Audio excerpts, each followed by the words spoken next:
Hi, Cocoa Critics. Love is all we need. Okay, I'm Charlene, as you know, and I'm your host, creator, producer of all things Hot Cocoa Critic verse. This is like I don't know. Is it a dream? Is it a dream episode? Probably. Because there are a couple things. One, I have a really cool announcement at the end of this episode. And two, I have a cute little co-host with me who will just be making a little shy appearance because it's just a little crush of a co-host. Special guest. Special guest. Sorry, boo, you've been demoted. It's gonna be a special guest. Because you're not gonna say much. Or yeah, you're not gonna be able to get a word in edgewise. Just grin and bear it. You'll see why I said that. Um, but yeah, so on this episode, we're gonna talk about love. Yay, love. First of all, this is literally why I created this whole show was I just love love stories. I love like especially black love stories because I just think, and again, go. I tell a story every so often for those of you who are like getting to know what we do here. But I always thought to myself, on Lifetime and on Hallmark, like, why do they get to have all the romance? It just seems very milk toast, very milk, dry like toast. If you know what that quote is from, Dry Like Toast, please comment on this episode on YouTube, which is where you'll see this. So yeah, Dry Like Toast. What movie is that from? Anybody? But yeah, I like all things love. Like I like romantic movies, I like romantic books. So I have Hot Cocoa Talk on TikTok where I review books. So I'm gonna be doing more of that as well. And that's like TikTok format. It's short. And also you know, like reality TV. So maybe I'll talk about some of like the love dating shows. Like I like love competition shows because I'm very competitive. I like competition TV, like, you know, those fitness challenges and, vote people off the island type, show format. I love that sort of a thing. And I love it when you add romance to it too, either like as a part of the game is actually like the point of the end game of the game, or even if it's like, oh, they're supposed to be, competing for $500,000 and they may or may not have hooked up when they thought that the cameras weren't watching. I will take it any way I can get it. Like I love love stories so much. So with that said, I have a really cute movie that I stumbled upon on one of those like quiet days. Was it a rainy day? I mean, sure. Does that make the story more interesting if I say it was a rainy day? Cool. So like it was like a rainy day, quiet day, just kind of like, milling around my office, just minding my own business, doing a little bit of this, a little bit of that. And here at Papa Color Comedy Studios. And I was just kind of, getting everything squared away and to make room for more creativity. And y'all, I go through BET Plus. I'm like, BET Plus has to have something um, that I can watch that maybe I haven't seen. Because even though my goal was during like the Valentine's Day season to just go and look for romance movies, one, there weren't a lot out. They completely saved all the romance for Christmas, which is like hot cocoa critic season is Christmas holidays. But I mean, spring has sprung. I'm sure there's some romance movies, and I found one. Now she's a little older. She's like a toddler because she's only like 2 years old. It's from 2023. And this movie was so cute to the point to where I found myself actually sitting and watching it. Now, one of the things that I talk about on Hot Cocoa Critics is whether or not this is when you're talking about streaming shows or you're talking about your Lifetime, your Hallmark movies, even your BET Plus movies, your Tubies, your Prime movies. My little comments about this is simply these movies are not really meant for you to like sit there and just be engrossed in plot, ping pong magic. It's not meant for that. It's meant for you to like go, bake some cookies, go answer the door, the mailman's here, and never hit pause. And you can come back and you didn't miss much, unless, unfortunately, you walked away at a pivotal point. But you can still deduce we all know the movie's going to end with the couple being together. Hello. That's the point. And then also, you can just kind of tell, like, all right, well, I think the mother got on somebody's nerves and Christmas is off or whatever. So with that, I will say that this movie is very much the same. So I thought, and then the plot got so good, I was like, oh my gosh. And the character development, I was impressed. And I was like, this has literally up top, I'm giving it 4 peppermint hot chocolates for um the first movie, and then boom, when the movie ended, I was like, what? There's a sequel? Run it now. Run it. I want to see it now. I must have it now. Put it in my veins. I need it now. And I watched the sequel, and I was like, oh, that was everything I needed. I even almost cried like 3 times. So, okay, this movie is called My Valentine Crush from 2023. Look, Valentine Crush. Oh, I got this Valentine from my husband a while ago. So cute. Stay focused. Okay. So you sit there, you're just a special guest. Yeah. She doesn't have as much of a speaking part as the Santas did. Yeah. She has one job to look pretty. Do, do, do, do, do, do, do, do, do. Wait. Here we go. Do, do, do. Okay, enough of her. To the movie. All right. So My Valentine Crush 2023 is a Christopher Nolan film. Now, Christopher Nolan does a lot of, BET Plus movies and a lot of streaming movies on Tubi, and he's just got a catalog of movies, and they're all really good and they're fun, and they star, black actors. He's a black filmmaker himself, and when you look at the credits, it's like Christopher Nolan, Christopher Nolan, Christopher Nolan, Christopher Nolan, Christopher Nolan. So I'm not mad at it. And it's written, the My Valentine Crush is written by Cassandra Mann. So, it stars Shakita Smith. Now, Shakita or Shaquita? I'd never seen her before, actually. Um, I don't think so. But baby, she is a phenomenal actress. She is in stellar shape, like stellar, stellar, stellar shape.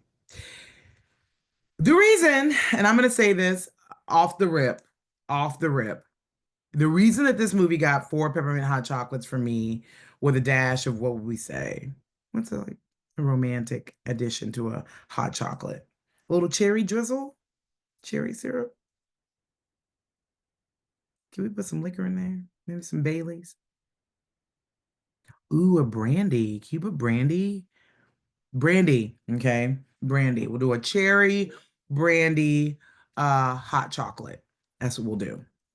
Anyway, so yeah, this movie starring Shakita Smith named Crystal. She's the main character. She's named Crystal.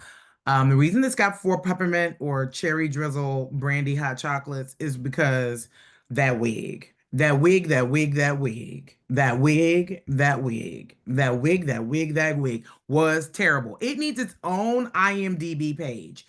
It needs its own acting credits. Oh, know this as a part of our scoring system. Yeah, it's so bad. I'm up top mentioning the wig because if y'all start to watch it, you're gonna be like, Charlene, why didn't you warn me about the wig? Cause I am here to do the Lord's work. And I'm telling you that wig was it was cute sometimes and it was tangled other times and other times it was sliding back. I'm like, girl. Christopher Nolan, you now this is a beautiful actress. You didn't have to do her like this rig. It was all crimpy.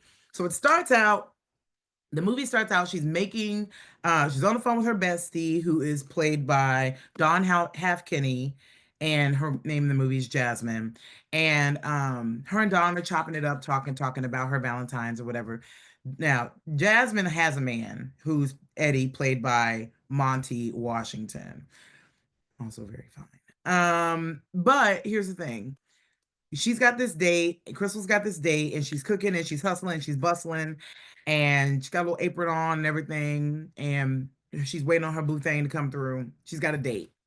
So immediately you're like, well, if the movie's called My Valentine's Crush, how we leading with a date? Okay. Well, she's waiting on her date and she's hoping everything goes really well. She's made like a nice steak, potatoes, the whole nine.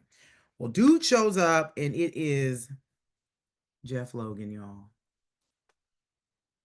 If you don't know who Jeff Logan is, he plays Xavier in this movie. Look him up.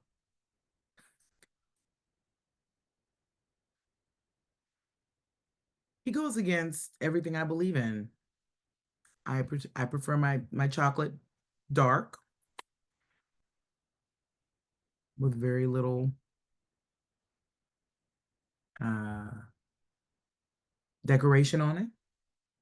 It's like you can have like a little sprinkle here and a little walnut there, but I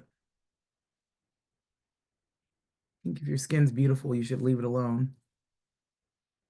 But this one, he's covered in sprinkles. He's covered in truffle drizzle and designs all over his neck, all down his arms, all over his chest, all over his back. It works for him. So he shows up suited and booted, looking like a whole corporate snack with an edge to it, like a little edge. And she has on this cute little Herve Leger inspired dress. It's a bandage dress. And that's me like, okay, body yada yada, I see you. Anyway, the body yada yada is making the dress do what it needs to do. And they get right down to business. And you're like, what about y'all, don't you have pots on the stove? Don't you have pots on the stove on boil? She was boiling at least 3 pots talking to her BFF. That's the kind of thing that would stress some of us out. Like, hey girl, just making sure you turn the stove off before y'all get too, you know, in the rapture of love. If you know who sings that song, put it in the comments. And so yeah, it quickly goes left, and he's a complete F person, F boy. And he leaves. He has some real weird, urgent reason to leave her on Valentine's Day. Anyway, or the night before. I will say this, Christopher Nolan, I was unclear about the timeline. I thought that was Valentine's Day, but then the next day was Valentine's Day. I have never been more confused in my life as far as like what day it was, but I couldn't work that out. So maybe we won't make the wig do take the whole demerit. We'll also say like, what was the timeline, Christopher? We don't know. So we just know it was Valentine's Day at some point. And the next day, so Crystal, who's like the head of finance for a pharmaceutical company, because by the way, that explains this humongous house that she lives in. Humongous house. By herself. Come on, girl. That's what I'm talking about. Boss up. And Indeedent. Do you know what that? She got her own house. She got her own car. Wait, how does it? She a bad broad. I don't remember. Anyway, sit down. I just remember parts of that song. Anyway, I'm gonna have to go soon, y'all. Let me see here. But yeah, so basically, let me see here. Let me check something.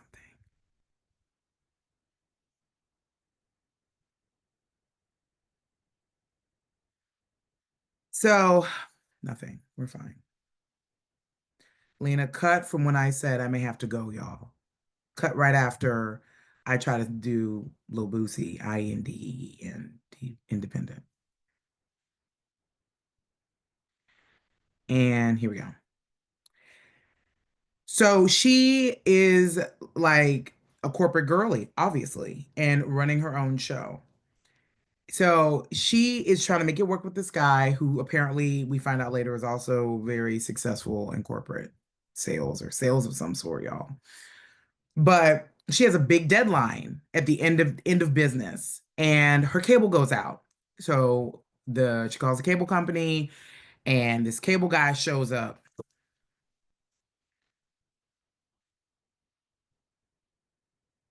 The cable guy who shows up is Travis Cure.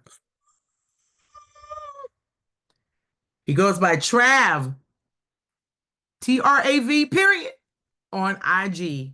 Y'all, y'all. Let me tell you, if you were into urban fiction romance, and they describe a main male character with dark skin, velvety lashes, specifically the velvety lashes and the obsidian orbs.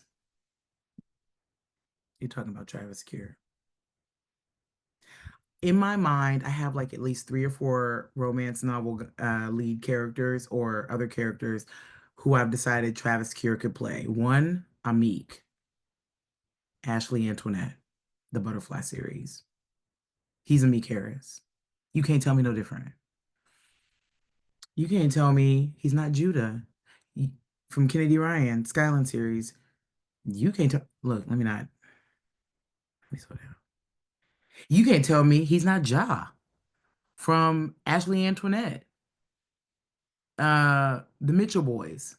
Oh, don't get me started. Don't get me st Focus, focus, focus.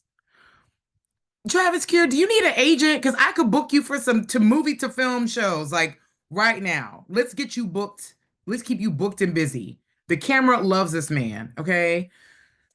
Whew, child. So he's the cable guy. Let me focus. I said it was gonna be short.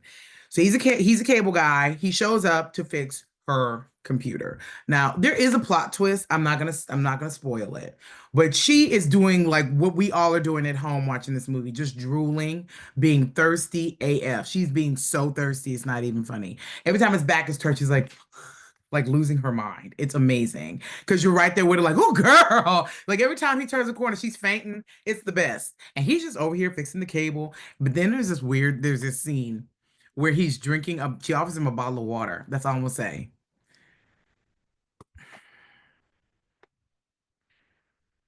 I've never wanted to be a labelless bottle of Orzaka water bottle ever. Like Dasani or Orzaka. What is it? Ozark. Ozarka. I can't even talk. Nestle. Should I can say Nestle? I have never wanted to be a labelless bottle of Nestle that was room temperature ever in my life. It is worth checking out the movie just to understand what I'm talking about. Okay, so just trust me, I'm not here to waste your time. So, anyway, y'all, as it goes on, later on, she goes to a party. Like it was very loaded, lots of heavy pauses and long, lingering stares. Okay, so later she goes to her bestie, Jasmine's house for a Valentine's Day party at nighttime. And so that we know is basically it is Valentine's Day, I guess. And she's there solo, and Travis comes in, and he's not alone. He's not alone. Actually, it's the actress from Empire who played like the exact. I think her name's like Devon or something. I was supposed to have it all pulled up so that I could give you like the most efficient, most accurate rather, account of who she is. One second. Um, what is her name? It doesn't matter. It matters, but it like I can't find her right now. It's okay. But she was in Empire. And I don't have her. That's sad. But she's amazing. When you see her, you'll absolutely know. She was like she is the comedic relief. And so they have an exchange. They clearly don't get along, Crystal and his homegirl. But they come in and immediately there's like a weird podcasty moment where the men and women are having like, you know, banter about relationships and why women are this way and men are that way. It's anything you could basically click on Instagram and see some dialogue about women not submitting, men not feeling like they have a place, women not being able to be soft. Because if the man did, then the women wouldn't have to. Well, if the woman did, then the man wouldn't have to. But y'all all masculine. It's all of that. Okay. So in the middle of that, of course, Travis Cure is like his character's name is Durrell. And I'm not, this is a comedy podcast, but this is actually true. They are saying this man's name is Durrell. Do with that what you will. Durrell. So basically, because I gotta wrap this up because I gotta get to the second movie. This turns in them having a lovely, lovely, lovely evening. He is like the voice of reason with the guys. He's like, well, fellas, if y'all would, my mama raised me to just know he's not gonna disappoint you or break your heart in that little, men versus women battle of the sexes banter. He's not gonna make us dump him. Okay, where he's locked in. Actually, he gains more points. So he and Crystal end up like walking out of the party together, kind of, and they end up spending like a nice evening. Very wholesome, but very, I would say, explorative evening. Like they get to know each other very, very well. Or he gets to know her. Like he's giving her all of his attention, which is literally what her boyfriend person, Xavier, with all the caramel drizzle all over him, is not giving. He's not giving her that. But what is interesting is she does let him know that she is in a relationship. There's none of that weird bad communication from an omission standpoint, but there are communication issues highlighted in this movie. Also, you get a whiff that she has like an overbearing parent. You get a whiff that she has a dream that she can't pursue because she's invested all this time in her corporate gig, and she's just like drowning in the golden handcuffs that she has basically created for herself by being an overachiever. And we can all relate to that. I can definitely relate to it. At least, I think I am an overachiever. Who's to say? Anyway, so all that on the table, the movie basically starts to hit the skids when the Xavier, the ex, doesn't go away as quickly as we want him to. Okay, so prepare yourself. Oh, and if you think Durrell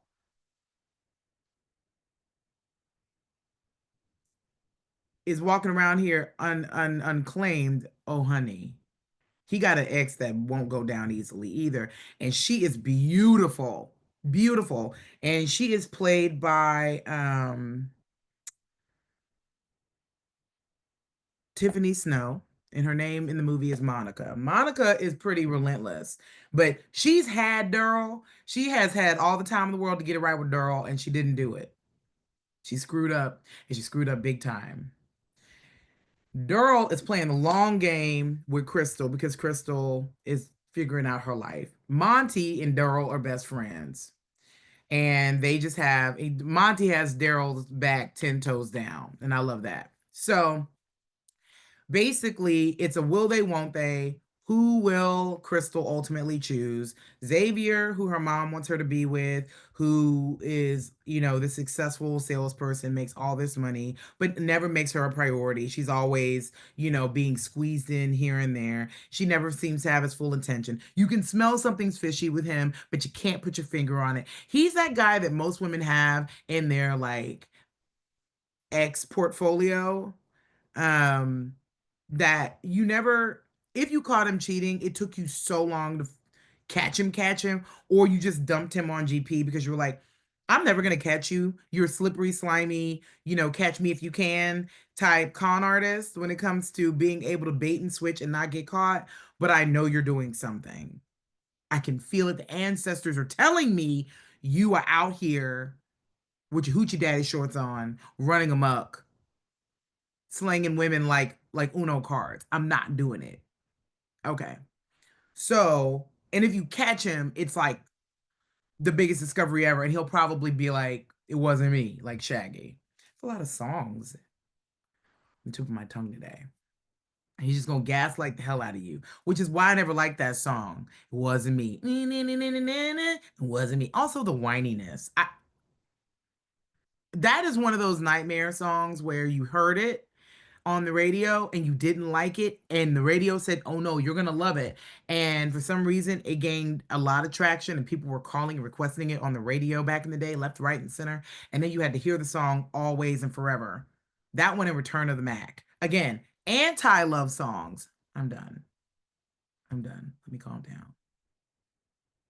One more. Donnell Jones. And I wish I never met. No, that's Carl Thomas. What's the one with Donnell Jones? Is Where I Wanna Be. That one. Oh, God. Anti-love songs, if you ask me. Let's stay focused. So, the movie ends with her picking Daryl. Yep, I'm gonna spoil it. Sue me. Like, she picks Daryl, and we're glad that she does. But you won't believe it by the way that the movie like plays out. You'll be like, Charlene, if you got 15 minutes left in the movie, you're like, lies. This lies. She's not gonna pick Daryl, but I promise you, she ends up with Daryl. We wouldn't have a sequel if she didn't pick Daryl. So it's not like I'm really screwing it up for you. I also watch this stuff so that I can tell you if it's worth your time or not. I'm saving you time. So the sequel is My Valentine Wedding. Yay, they get married. But how is it that the beginning of the movie, My Valentine Wedding 2024, also directed by Christopher Nolan and written by Cassandra Mann. Why are we starting with what we think is the end, right? Because it's about the journey of an engagement. Yeah. Yeah, people. There's lessons to be learned here. Just because you got the ring don't mean a thing. You got to get down that aisle. So they had a pastor. All the everybody makes a return. Xavier, yep, he pops up. He pops up looking like Thug Love, pops up. But he's actually drugged back into the plot because we really get a look at Crystal's overbearing mother. And Durrell's ex-wife had spoiled it. Whatever, y'all. Monica, she's so petty and messy and messy and petty and so nasty and so rude. But yeah, she comes back and with a whole new look, child, and you just like, oh, well, I thought she was beautiful in the first movie, but my, could we add any more sauce for the sequel? I guess so. She's just like whatever. But what matters most in the sequel is that Crystal has a new wig. Hallelujah, hallelujah, hallelujah, amen. Like, thank you. Thank you. The sequel actually gets 5 peppermint hot chocolate with the cherry drizzle. We took the peppermint out. We had the cherry drizzle and the cognac or the brandy. The brandy, right? Right. Um, and we get to meet Travis's brother. He has a brother. I think his brother's name was, don't get me wrong. Starts with an R. Anyway. The brother looks like a Dusty when he first comes on the scene, but then he kind of gradually gets cuter, which I like. And he has a thing for Crystal's sister, who we finally meet. But I always get weird about that. Like, there's this movie, it's one of my favorite Christmas movies. It's not a black film, unfortunately, but The Family Stone has that whole thing where like brothers and sisters get together, each other, couples who both have siblings. Those opposing siblings get with siblings that they're not related to. Does that make sense? Okay. So that always weirds me out because I'm like, how does that really work though? Because it's all the same genes. Nope. So, um, so you obviously because it's a wedding, all the families come together. So you get to see the moms. So Daryl's mom is played by Sarah Segan, and Sarah Segan, if she's not a thespian, I don't know what she is because her acting chops, I mean, give her, she loves the drama. I do have one comment, and it's a small note. Nobody asked me for it. There's a scene where she's telling, or her and Crystal are having a like that big moment where they have a big come to Jesus about why her mother is basically trying to control her life and who she marries and like her career and everything, and basically trying to keep her daughter from making the same mistakes that she made or live out the life that she's curated for her. One of those, it's one of those tropes. And she's talking about like how her marriage went awry and basically how she lost herself, I guess. I'm saying I guess, and I'm speaking in very, you know, not confident language because she gets so emotional during the scene. There is a whole string of sentences I honestly couldn't make it out. I literally didn't know what she said. She was like, I gave all my years and then I'm like, what did she just say? I rewound it. I rewound it. Did I go to closed caption? No. Is that what I should have done? Yes. I didn't do it because in my mind, I feel like I'm getting some award for figuring out what she's saying in this moment without subtitles. So sue me. But I'm guessing that that award is locked away somewhere in the same cabinet as women who have natural birth versus C-sections with no medication. I don't know because they don't give out awards for that either. I digress. So, The Wedding, My Valentine Wedding, is such a good movie. I literally wanted to rewind it and watch it again. I want to rewind and watch both of them again. Also, Eddie and Jasmine, the best friends, they actually have their own plot build out, which is really nice. Because in the first movie, you're not really sure what their status is. Like, they had a relationship milestone that I was like, wait, I thought y'all were more locked in than you were.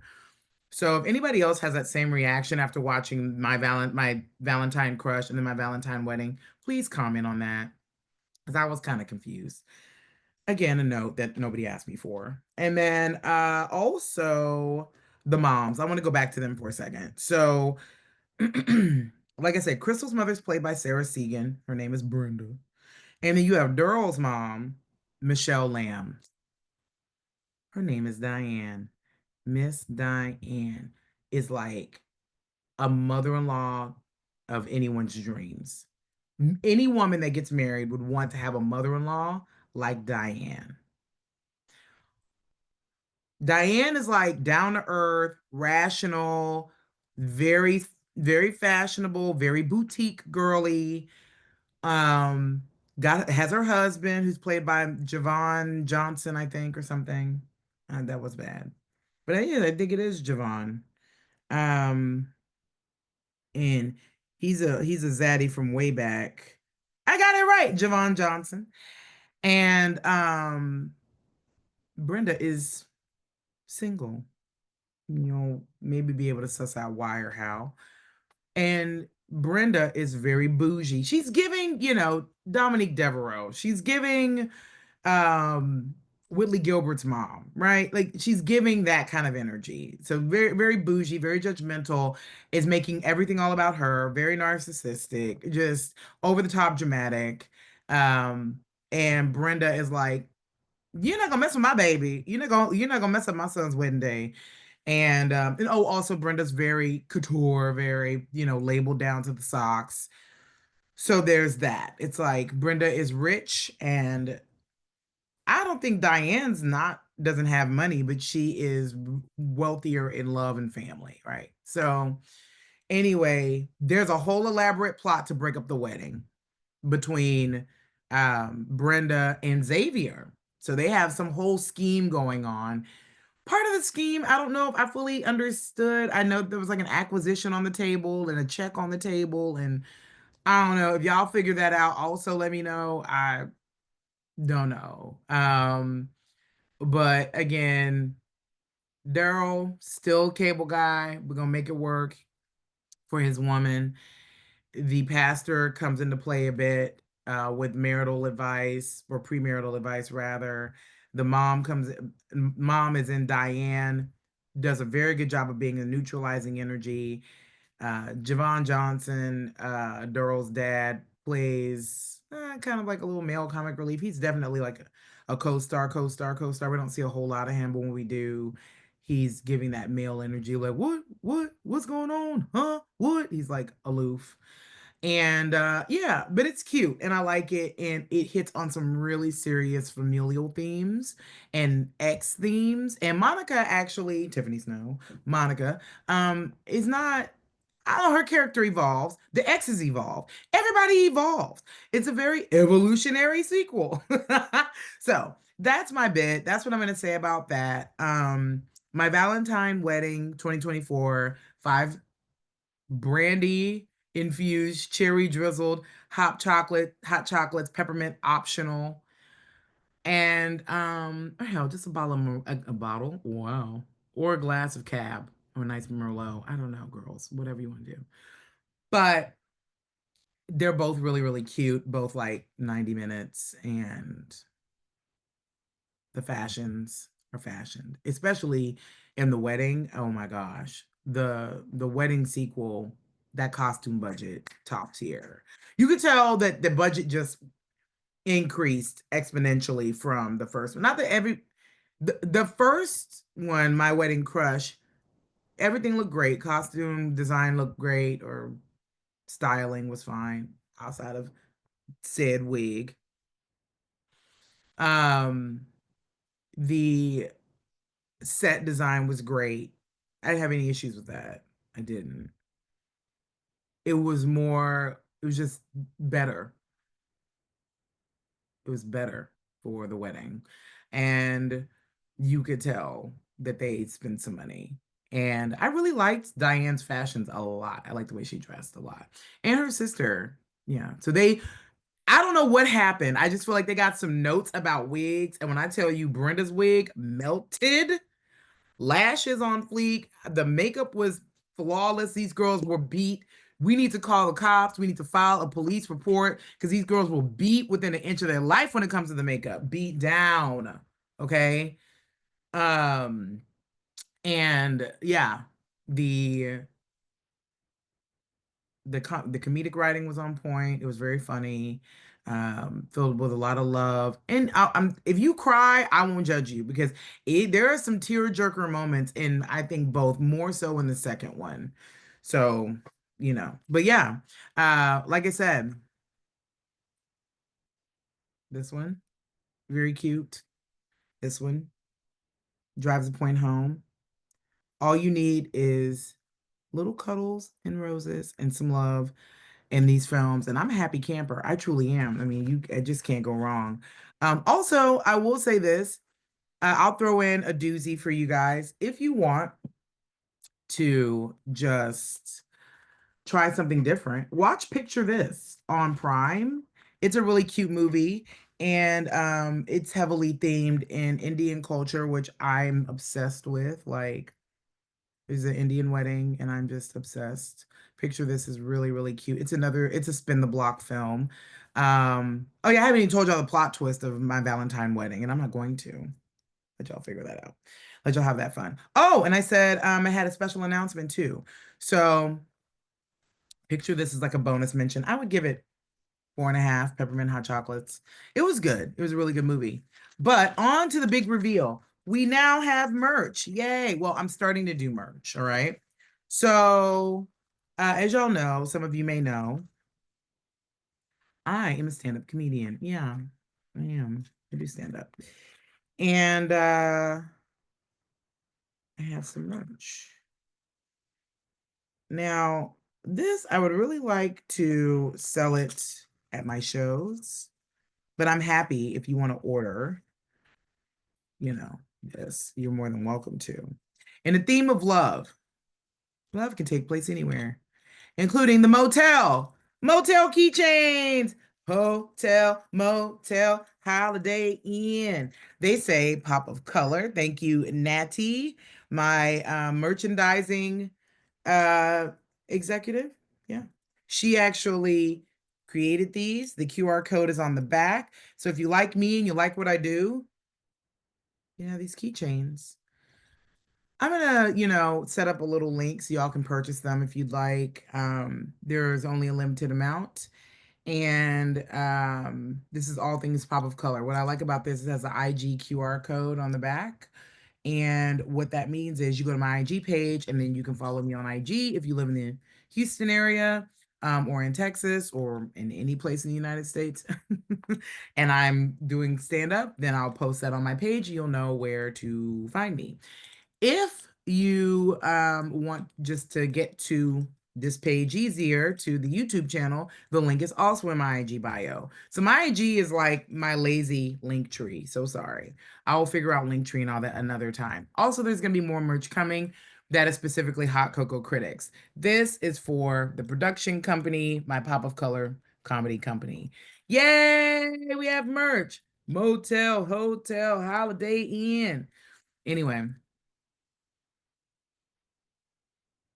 that's it. That's what I got for you guys. Hi, Cocoa Critics. Love is all you need.